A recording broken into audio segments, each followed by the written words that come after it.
So we went through the processes in the matrix page, sending it to the AMP and all of that. One thing, by the way, over here on the top, you have the actual I/O configuration that's selected right now, which is the default 12x8, and the preset, the whole system preset name, which is the default right now. Next to it, you have an indicator, a light indicator. Right now it's orange. That means that the default preset that currently I'm using is not the one that's saved. So if I go to the settings, to the AV settings, and I will go to the system preset column over here. I load the preset. Let's say the default again.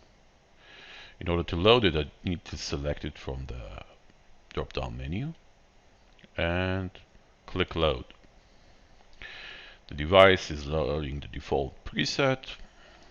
It will take a couple of seconds to reload. Then it will. Now if we look at the top, there's a green light. So if something is changed in the preset and not saved, you'll get the orange light. So if I'll go here and just change something on a model, let's say I'll just press on the expander, you'll see there's a yellow-orange light at the top, meaning the current preset is not saved. You can click on the preset over here and it will take you to the AV settings page, to the audio pane.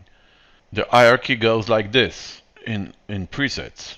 On each I/O config has 9 presets and a default. So if you are working on a 12x8, then you have 9 presets and a default that you can save presets to.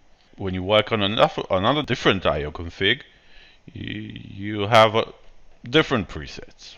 So for each I/O config, you have 9 presets and a default.